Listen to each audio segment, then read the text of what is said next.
Welcome to the Garn Report, an off-day edition here. I'm going to try out this down the stretch of the season here, just 16 games to go. We'd always have our good friend Justin Rowan over on the Dome Theory side to talk about games like these two between the Celtics and Cavaliers over the past week here. I'm excited to bring it over to this Garden Report side and see how the people respond and jump in the chat here and discuss this with us, because we're going to dive a little deeper on these games today with Justin. Justin, good to have you back, the host of the Chase Down podcast, the official Cleveland Cavaliers podcast. And my mind has changed on a few things, Justin, and I'm interested to hear how your mind has shifted at all, if it has, about Boston as the year's gone on here. 21-5 start.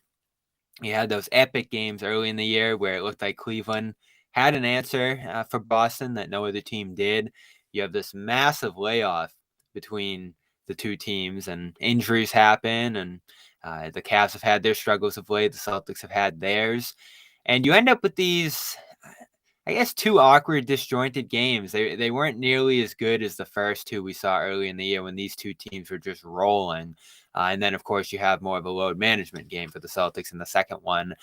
You've seen the Celtics in recent weeks, especially since the All-Star break. It hasn't been crisp, but they've pulled out some wins against Indiana, Philadelphia. Probably the most rock-solid win since the break was that first one against Cleveland and Boston. And then they almost steal one shorthanded in Cleveland yesterday, if not for a couple of Grant Williams free throw misses. So where are you at on them now?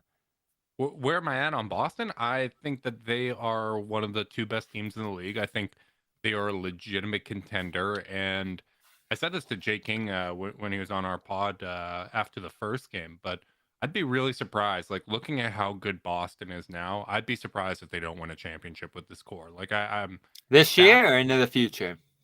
Let's say I don't like forecasting beyond 5-year periods. I would say over the next 3 years, I feel good about it. And honestly, I feel really good about them this year because Milwaukee, you still kind of have that Chris Middleton question. I know he's had moments against the Celtics before, but I just feel like the gear that we saw from Boston in the first Cleveland game, where just everybody understood where they needed to be over those first two games, or on both ends of the floor.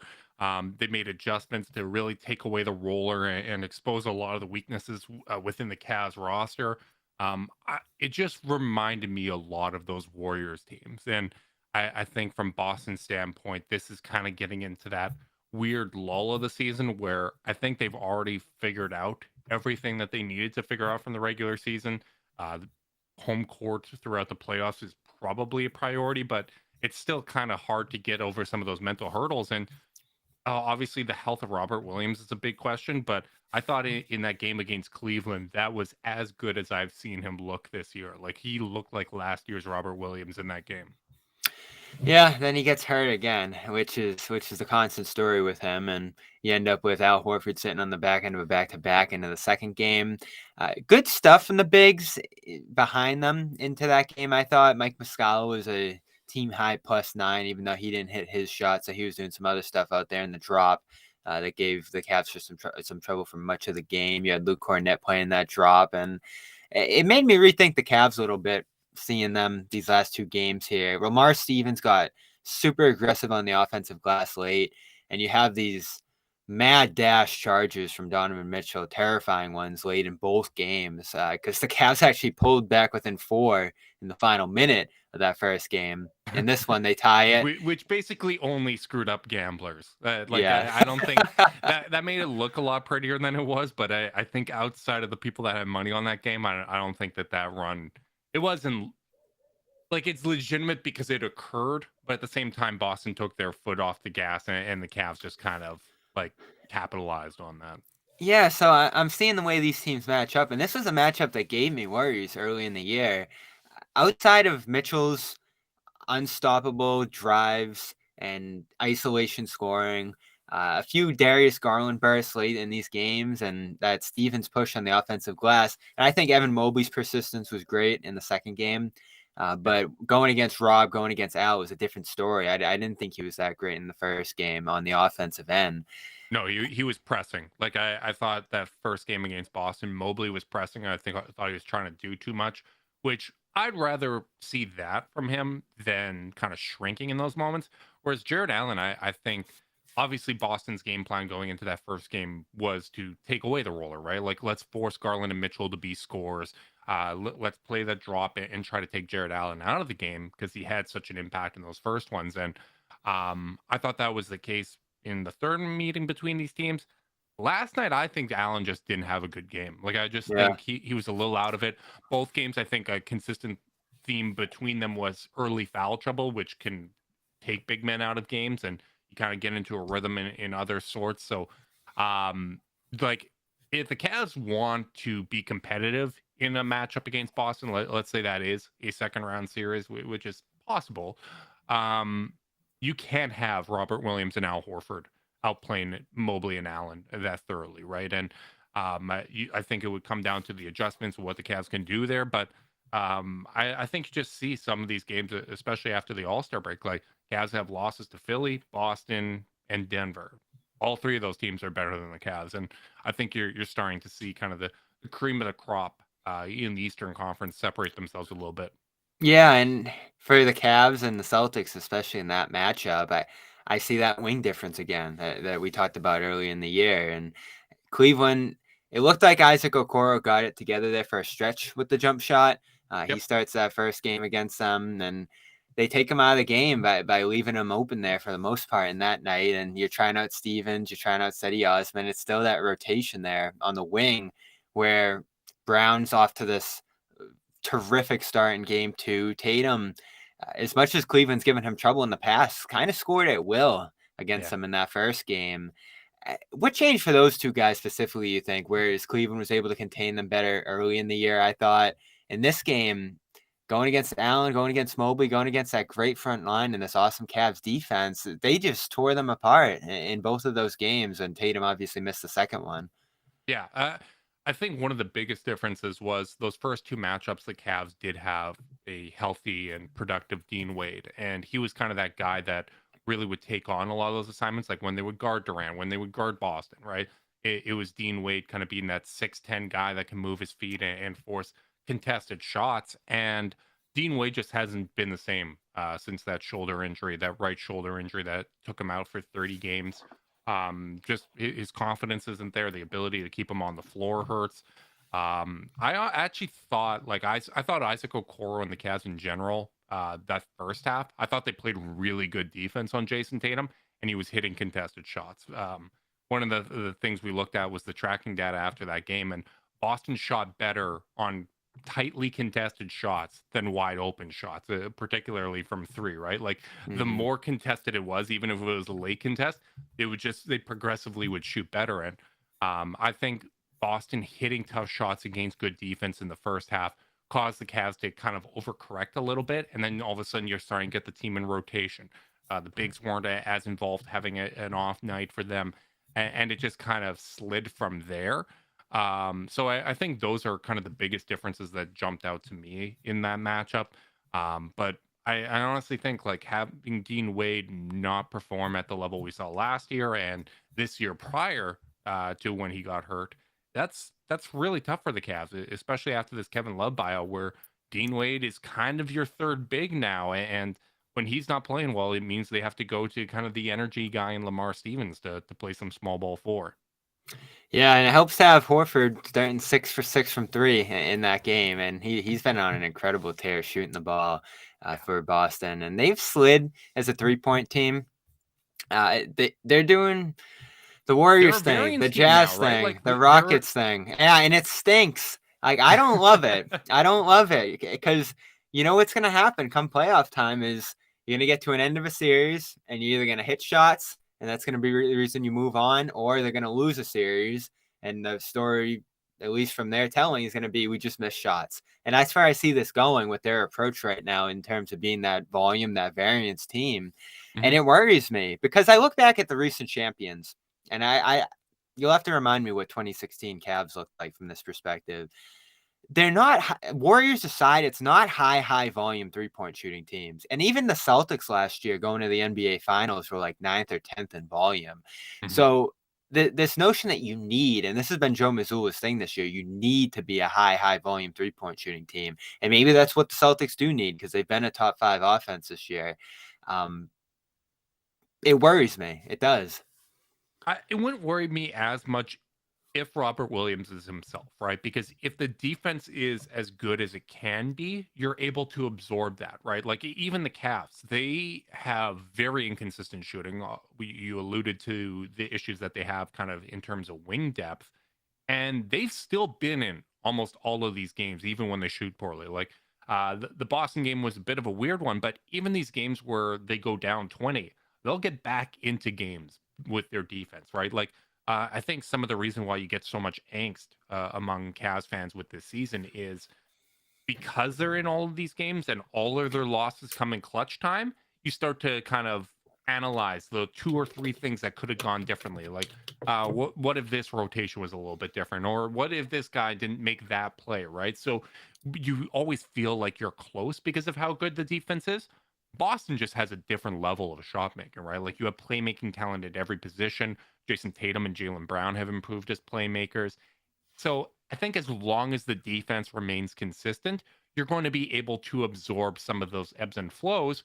And more importantly, when the defense is very good, you're going to get those turnovers. You're going to generate those high quality transition opportunities. So while it is a little nerve wracking to live and die by the three and to have an offense that's built so much around tough shot making, which Boston, like they're really good at making tough shots.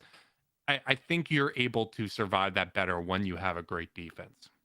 I think they do generate excellent shots for much of the game, especially early in this one. I'm still amazed by how well the Celtics run offense when they're into their deep bench units. They're just on a string through Yeah. Blake even starting the game and Muscala doing different things off the ball. I thought Brown was awesome for the start of this game as a playmaker. Not often you see him get 9 assists. They were rolling him and doing some other fun stuff.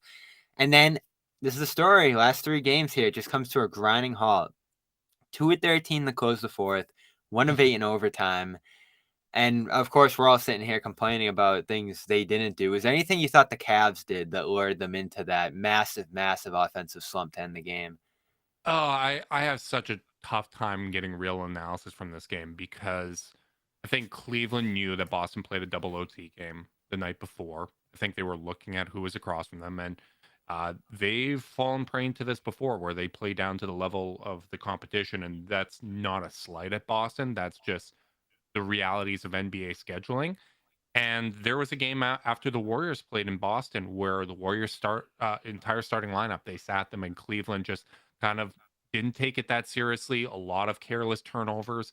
And the Cavs down the stretch, they cut that out, right? Like they started taking better care of the basketball, going to the rim. I think tired legs for Boston didn't help things. But the easier opportunities that were there earlier in the game weren't there. The Cavs do have trouble at times defending 5-out teams, and Boston, with the guys that were out, they were playing 5-out far more frequently, right? Like Grant Williams was getting a lot of kind of easy catch and shoot looks, as much as the free throws to end the game got a lot of attention.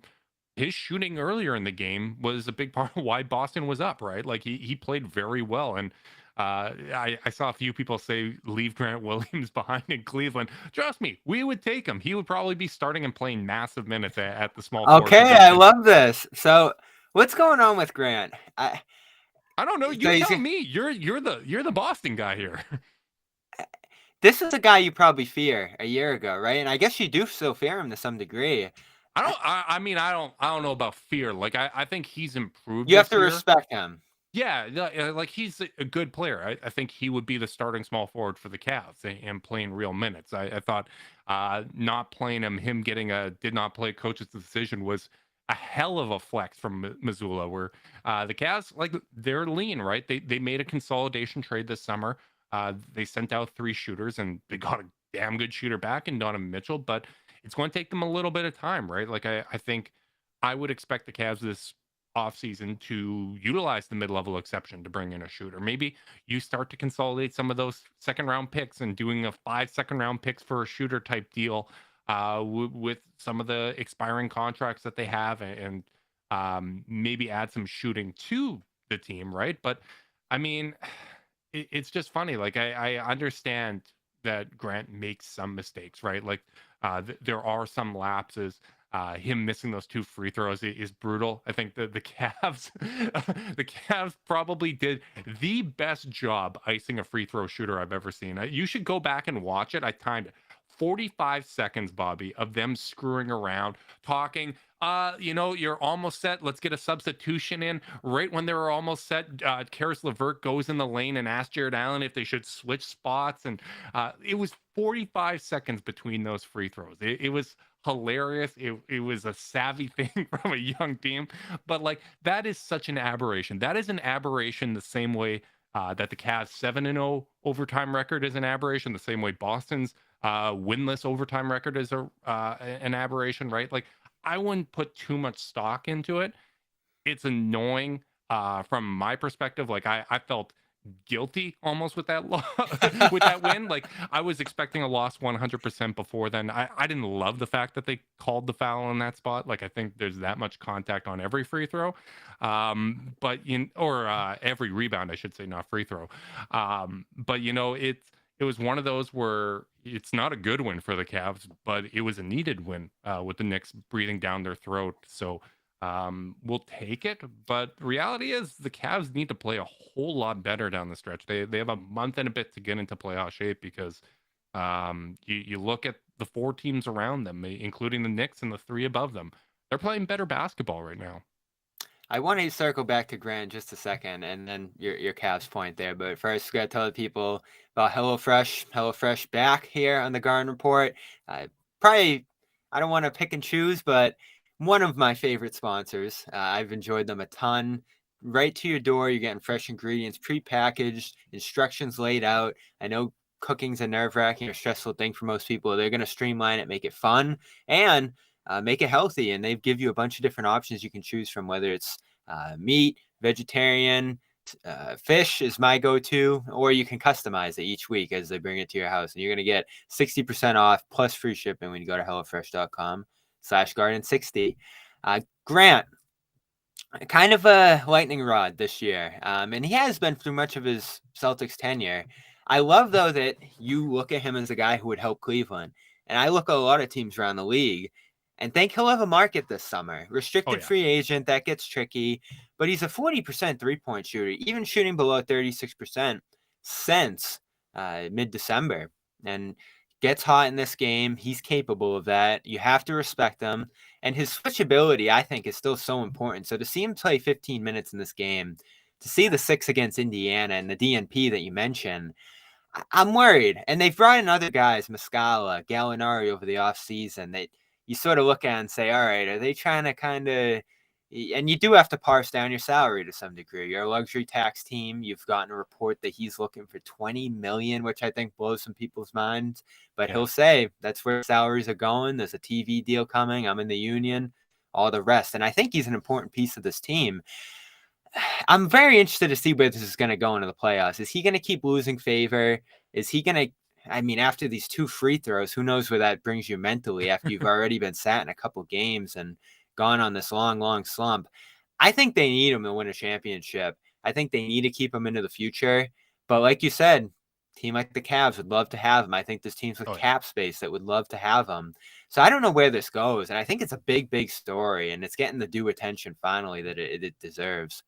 Yeah, absolutely. I mean, from my perspective, I don't think there's any way that his value would shrink down to mid-level exception, but Cavs would definitely throw whatever money that they have. Like, I'm assuming they're not reporting, so don't aggregate this, but I would assume that he would be top of the list if he was within their price range. And I think him asking for $20 million. I mean, I was just watching a clip from Knicks Film School who was talking about Emmanuel Quickly, and is he going to get Jordan Poole money because he's probably a better player than Jordan Poole at this point, right? Like, this is where salaries are going.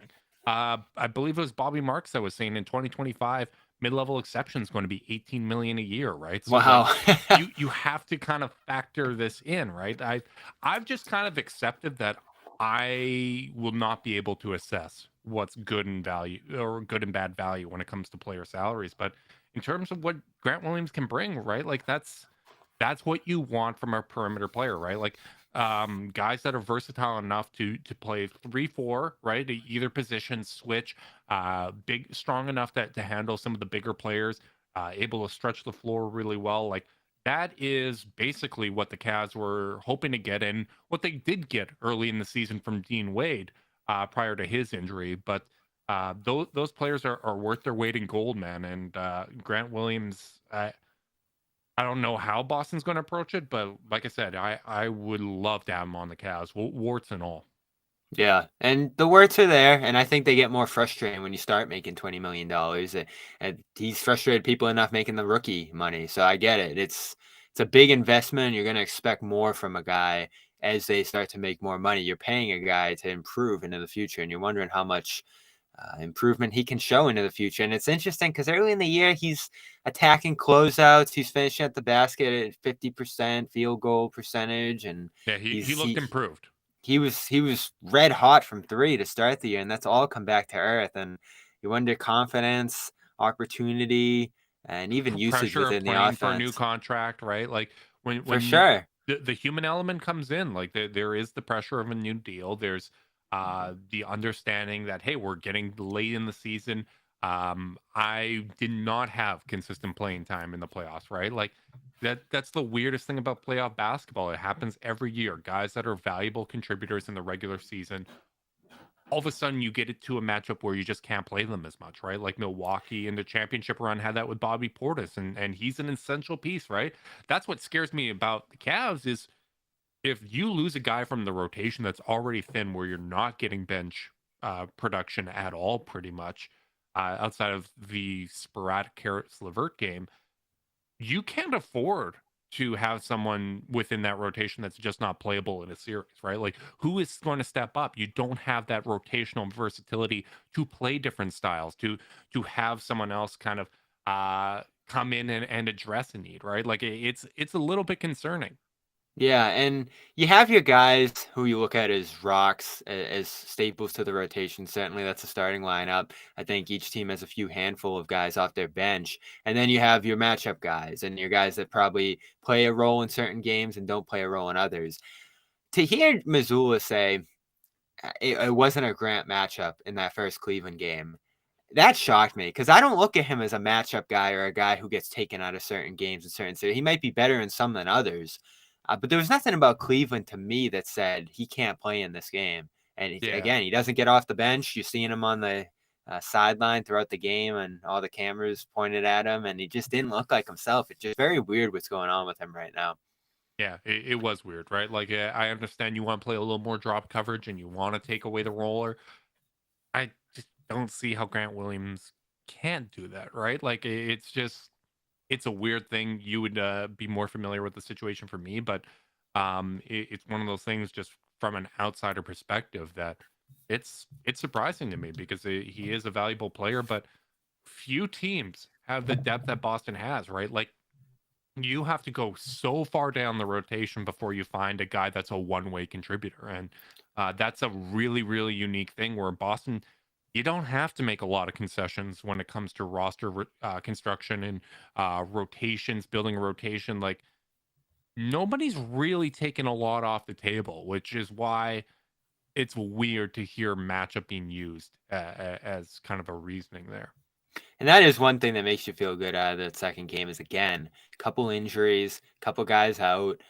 You're ultra competitive with this really good Cavs team. You remember Yeah. before the break, they pushed the Bucks to the brink with a Blake Griffin, Mike Muscala, Peyton Pritchard, Hauser kind of thing. It's pretty amazing how deep they're able to go into their roster and still compete with some really good teams. Before we get you out of here, though, really good game between the Celtics and Knicks over the weekend, couple over the last couple weeks here, and it looks to me like the Cavs and Knicks are sort of on a collision course here in that 4-5 series, possibly. And who knows, Phillies and Brooklyn still floating around to some degree. You might have some teams rising up from the play-in, but by all accounts, it looks like the Cavs and the Knicks are probably going to play round one. And with the Knicks being the hottest team in the league right now, how does that make you feel? A little nervous. They have a lot of depth. It's a top four offense. They can really space the floor, which the Cavs have had issues with at times.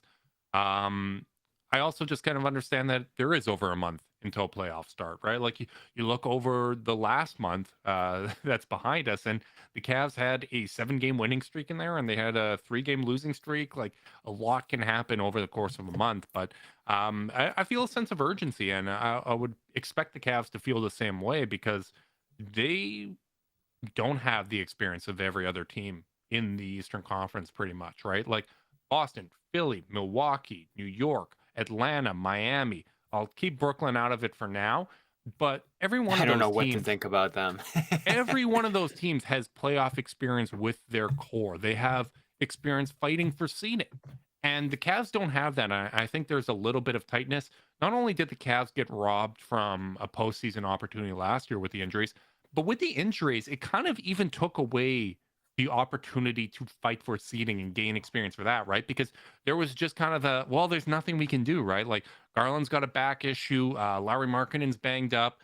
Jared Allen is out with a broken finger. Evan Mobley's missing time, right? Like they just lost a lot of games because of those injuries down the stretch. And now they have to develop some toughness here. They have to really kind of finish strong here and experience what it's like to be hunted down by a healthy team while you're healthy as well.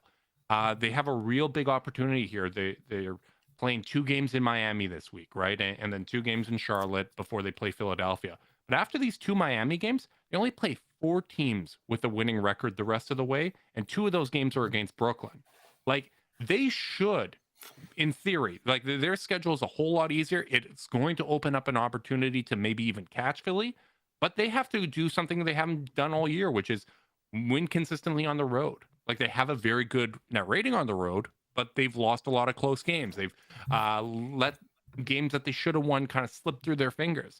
They need to really finish strong here because if they don't, not only does that impact them from a seeding standpoint, but also just your mentality going into the playoffs. So I think they are more than capable of winning a first round series. But if they play the Knicks are legitimate. I think that's going to be a legitimate toss up. It's going to require a real solid effort from the Cavs to win that series, which, I mean, it's stressful as a fan and as an analyst, but at the same time, that's good, valuable stuff for this team to learn from.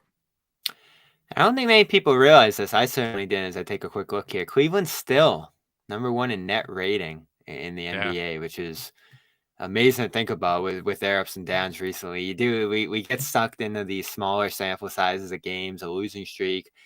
Boston's still They number have 2. they have all the markers of a contender, but when you watch them, they're not that yet. Like I understand that. I think they're a very, very, very good team, but experience matters so much. And I think you can make an argument that the best 3 teams in the NBA are in the Eastern Conference. Like I think Cleveland, Boston, Milwaukee. no, I'm putting Philadelphia ahead of them. Like I think honestly They they are gotta playing show me. They gotta they are show it to playing me. so damn well right now, man. Like they are playing really, really well. And I think you put any of those teams in the Western Conference, I think they make it out of the West. Honestly, that might even include the Cavs. But I just think that Boston and Milwaukee in particular are a cut above. I'm taking Cleveland in a series over Philadelphia if it comes to that. I don't know about the Knicks though. I'm really interested where this Knicks thing's gonna go. Yeah. Milwaukee's obviously ahead of Boston now in the standings as we wrap this up here. Do you think they've passed Boston as favorites in the East? No, not yet. They were my preseason pick, but the health of Middleton is such a big question for That's me, what and I'm still stuck on too. I've just been so impressed by Boston's depth. And I just think that if they're healthy, I think they have more puzzle pieces and they have more optionality when it comes to kind of what you need in a playoff series. And I really do think that the addition of Brogdon, like that alone, even if forgetting the shoulder injury that Tatum was playing through in the finals, like I think if you had Brogdon alone, that would have been enough to win the championship last year. Boston should have won the championship last year, and honestly, like I think there's so many lessons that the Cavs can learn from Boston from a team building standpoint and just the trials and tribulations of a young core because like Tatum gets drafted to a conference finals team, a team that made the conference finals the year before, and it didn't all just go forward from there, right? Like you did have some step backs. You lost, like you were in the play-in one year. You lost in the first round, right? Like it's such a tough process, and this is what team building used to be, right? Like it used to be teams had a long time together with a core. They would run into a wall. Michael Jordan 7 years before he won the championship, right? Like we romanticize that. And we don't do that now. We have to fire the coach. We have to trade a member of the core. Remember the Jaylen Brown talks that we had for the last few years, right? Like you just kind of expect it in today's climate. But the reality is these things do take time, and internal growth is one of the biggest things that a team like Boston with so much young talent can do to close the gap. And I think they're ready to contend. I think that there's a very good chance that we see the Celtics holding Larry OB at the end of the year. I could see it. There's some concerns mounting. The Grant stuff's weird. The Rob injury, worst timing. I don't know if they have a Rob insurance policy on the team. Muscala hasn't shown to be that much, and I didn't No, expect that from him no, he anyway. needs to be healthy. That's like point blank period. Like they need Robert Williams to be healthy, or I think I'm there with at you. least 90% Robert Williams if they want to win a championship. Because it puts too much on Al too, if he's missing. And weirdly enough, I mean, they've gotten 10 games of that starting group together this year, mostly because of Rob. They're a big minus. I don't know if they have enough time to gel with that group, but fortunately, you look at the big pluses. Brogdon, as you mentioned, quiet 24 last night. I mean, it's just such a luxury. Derek White, incredible. And he can step right in for Rob in that starting lineup and make it work. There's still a lot of good things going on here. Tatum Brown, the offense, the defense, balance between those two units, probably as good as any in the league. So it stinks. Last couple of games here, last couple of weeks since the break haven't looked great. But I still feel generally good about this team too. Cleveland's slipping for me though. I thought they could win the East. I don't know if I'm there Oh no, anymore. I no, don't no, know no. if I'm there I was never anymore. there. I was I never know. there. I have too much respect for the value of experience in the NBA, and I have too much respect for the teams ahead of them. Like Boston and Milwaukee have both made an NBA Finals. That really matters to me. Well, let's play a playoff series and see how it goes. I've been looking I forward want. to the potential. I'll say this. I'll say this. I think the Cavs, if I had to pick a second round opponent, I am picking Boston, not because of disrespect for Boston, but I just think in terms of the Cavs' ability to force you guys to hit tough shots, and the way that Embiid and Giannis in particular can really put pressure on Mobley and Allen and get them into foul trouble and get them I have off the no court. problem with Sixers and Bucks beating each other up the way that looked on They can Saturday play each night. other. Let Godzilla and Kong fight each other. But I think in terms of I think that the game Wednesday last week, I think that encapsulated both why the Cavs could give Boston a tough series, the way they played defensively in that first half, and the way that they challenged them, and it also showed why Boston would win in that series because Boston is able to hit the tough shots that the Cavs can force them into, and Boston has the depth, the shooting talent, and the high end star power with Jason Tatum and Jaylen Brown to win that series ultimately. But if I had to pick a second round opponent, one like I would just be happy to make the second round. I think that would be terrific progress for this team. But I probably would like to end up on Boston's side of the bracket. We're out of here. Always good talking Celtics Cavaliers. That's the final matchup between these two this year. So we will see if they meet again in the playoffs. For now, of course, show our other sponsors some love. athleticgreens.com/garden. Free year supply of vitamin D and 5 free travel packs. That's vitamins, minerals, adaptogens, probiotics, great energy boosters in there naturally. Things you need for your body as winter keeps rolling along here, the cold season. Get your health right and use the ultimate nutritional insurance and Athletic Greens, cool bottles, cool gear, and all of this when you head over there, athleticgreens.com/garden. Coming soon, new Garden Report t-shirt. If you subscribe to any of our sponsors, we'll send you one for free. Justin Rowan, always good talking to you. Check out the Chase Down if you're interested in following the Cavs for the rest of this year or into the playoffs.